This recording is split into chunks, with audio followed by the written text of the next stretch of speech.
I want to tell you about my father. He was a hardworking man, he came from very little.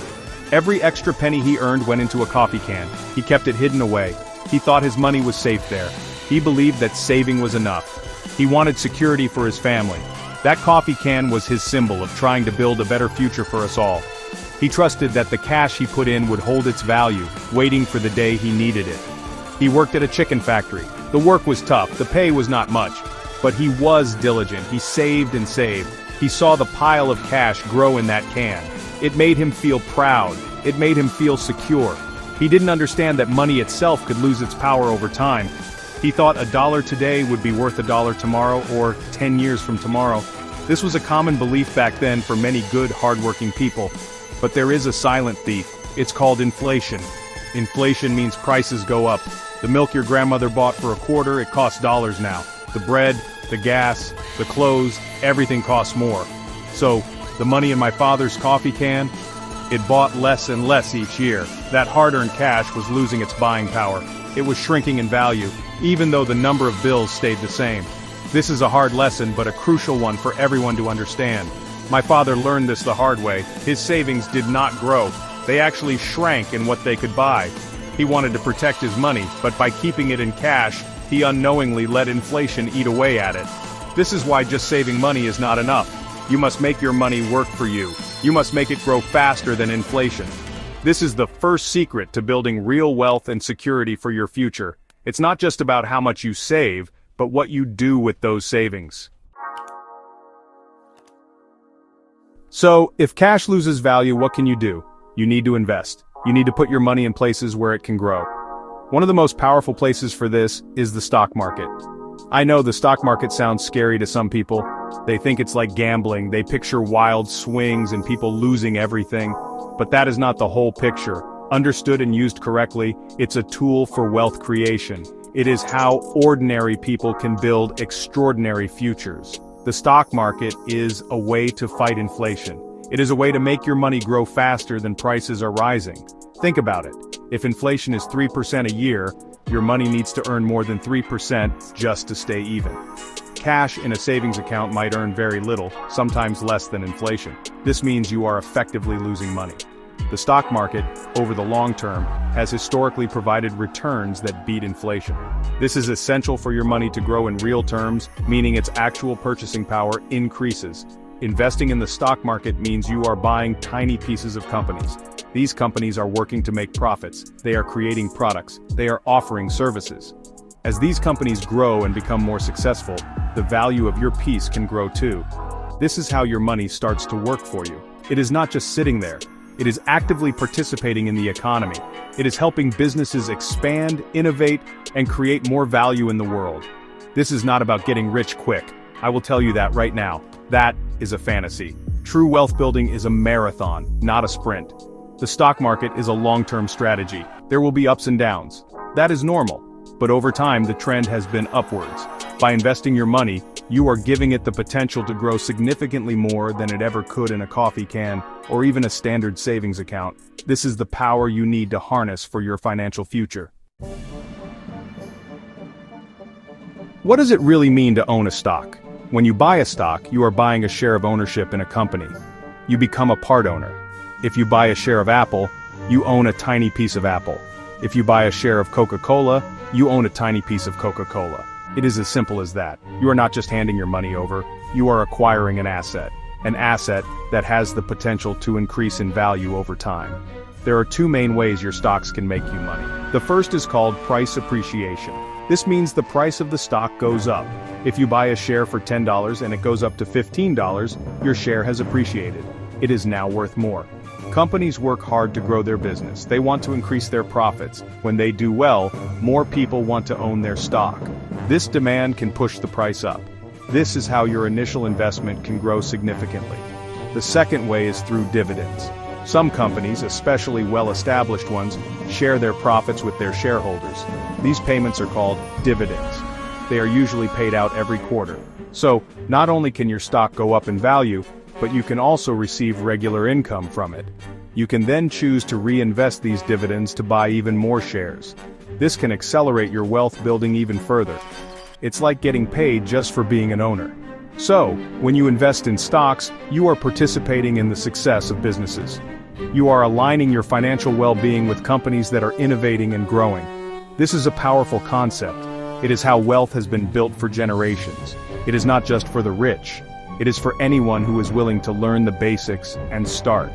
Owning stocks gives you a stake in the future and the potential for your money to grow in ways that simply saving cash cannot achieve. There's something I call the eighth wonder of the world. Albert Einstein supposedly called it that too. It is compound interest. This is where the real magic of investing happens. Compound interest is when your earnings start earning their own earnings. It sounds simple, but its power is incredible over time. It is like a snowball rolling downhill. It starts small, but it gets bigger and bigger, faster and faster. This is the secret sauce to long-term wealth. Let me give you an example. Say you invest $1,000. It earns 7% in a year. That is $70. Now you have $1,070. The next year, you earn 7% not just on your original $1,000, but on the $1,070. So you earn $74.90. It is a little more. But over 10, 20, or 30 years, this little more adds up to a lot more. Your money starts working for you in a powerful way. The interest earns interest, which then earns more interest. It's a virtuous cycle. This is why starting young is so important. The longer your money has to compound, the more powerful the effect. Someone who starts investing $100 a month at age 25 will have dramatically more money by age 65 than someone who starts investing the same $100 a month at age 35. Even if the person starting at 35 invests more each month, it is very hard to catch up. Time is your greatest ally when it comes to compound interest. Do not waste it. Every year you delay investing is a year you lose the powerful growth of compounding. I know when you are young, retirement seems a lifetime away. You have other expenses, you want to enjoy life, I understand that. But even small amounts invested early can make a huge difference down the road. You're giving your money the maximum time to grow and multiply. This is not about sacrificing your youth, it's about securing your future freedom and choices. Start now. Start small if you must. But start. Section 5. First things first, clearing debt and building your safety net. Now before you jump into investing, there are a couple of very important steps. You must get your financial house in order. You cannot build a strong house on a shaky foundation. The first thing you need to tackle is high-interest debt. I am talking about credit card debt. This debt often comes with interest rates of 18%, 20%, or even higher. There is no investment in the world that can reliably guarantee you returns like that. Paying off high-interest debt is a guaranteed return. Think about it this way. If you have a credit card charging you 20% interest, paying that off is like getting a 20% return on your money. It is a risk-free return. It stops the bleeding. It frees up your cash flow. So, before you even think about putting money into the stock market, you need a plan to aggressively pay down that expensive debt. Make it your priority, cut expenses, find extra income, throw every spare dollar at it until it is gone. The second thing you must have is an emergency fund. Life happens, cars break down, people lose jobs, medical bills appear. An emergency fund is your safety net. It is money set aside in a safe, easily accessible place, like a savings account. This money is not for investing, it is for emergencies. This fund will prevent you from having to sell your investments at a bad time or go into debt when unexpected expenses arise. You need this cushion. How much should be in your emergency fund? I recommend at least 3 to 6 months of essential living expenses. Some people feel more comfortable with 8 months or even a year. Calculate what you need to cover your rent or mortgage, food, utilities, and other essential bills. Build this fund up diligently. Only once you have paid off high-interest debt and have a solid emergency fund should you really start your investing journey. This is being smart. This is being responsible. This sets you up for success. Section 6, your investing blueprint, how much and where to put it. Once your debts are cleared and your emergency fund is full, it is time to invest. So, how much should you invest? A simple rule I like is the 70-20-10 rule. This is a guideline for how to allocate your income after taxes. 70% of your income can go towards your everyday living expenses. This includes your housing, food, transportation, and some fun money too. It is important to live and enjoy your life today, but responsibly. This ensures you're not overspending on your current lifestyle. Then, 20% of your income should go towards your future. This is your investing money. This is the money you will use to build wealth. It might seem like a lot, but this is what it takes to create financial security. This 20% can be split between retirement accounts and other investment goals. The final 10% can go towards short-term savings goals like a vacation, a down payment for a car, or perhaps even more aggressive debt paydown if you still have some lower interest loans. This balanced approach helps you manage today while building for tomorrow. Now, where should this investment money go? There are special accounts designed to help you invest, especially for retirement. In the United States, we have accounts like a 401k if your employer offers one, or an IRA, which stands for Individual Retirement Account. These accounts offer tax advantages. This means you might get a tax break now, or your money might grow tax-free and you pay taxes later. Or with a Roth IRA, you pay taxes now, but your money grows and comes out tax-free in retirement. These are powerful. These tax-advantaged accounts are usually the best place to start your investing journey. A 401k often comes with an employer match. That is free money. If your employer offers a match, you must contribute enough to get the full match. Not doing so is like leaving money on the table. An IRA gives you control over your investment choices. Other countries have similar accounts like ISAs, individual savings accounts, in the UK. The key is to use these accounts to maximize your investment growth by minimizing taxes. Section 7. Choosing your tools, investment platforms, and fractional shares. Okay, you are ready. You have your emergency fund. You have a plan for how much to invest. Now, how do you actually buy stocks or funds? You will need an investment platform. These are often called brokerage accounts. Years ago, this was complicated. You had to call a broker. There were high fees. But today, it is easier than ever. There are many online platforms and apps that make investing accessible to everyone. This is a wonderful development. When choosing a platform, look for a few things. Look for low fees. Many platforms now offer commission-free trading for stocks and ETFs. This is huge. It means more of your money goes into your investments, not into paying fees. Also, look for a platform that is easy to use. It should be user-friendly, especially for beginners. Many offer educational resources which can be very helpful as you learn more. Read reviews, see what other users are saying, find one that feels right for you. A fantastic feature for beginners is fractional shares. What does this mean? Some stocks are very expensive per share. One share of a big company might cost hundreds or even thousands of dollars. This can be a barrier if you're starting with small amounts. Fractional shares allow you to buy a piece of a share. So if a stock costs $1,000 per share, you could buy $50 worth. You would own 0.05 shares. This is a game changer. Fractional shares mean you can invest in the companies you want, even if you do not have a lot of money to start. You can build a diversified portfolio with small amounts.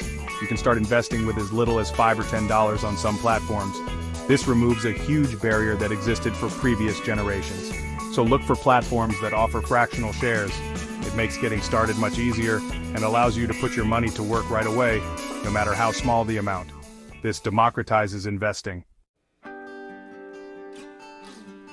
Section 8. Smart Investing for Everyone Index Funds and Analysis Basics. Now, what should you invest in? There are thousands of individual stocks. It can be overwhelming. Trying to pick individual winning stocks is very difficult. Even professional money managers often struggle to beat the overall market. For most people, especially beginners, I recommend a simpler approach.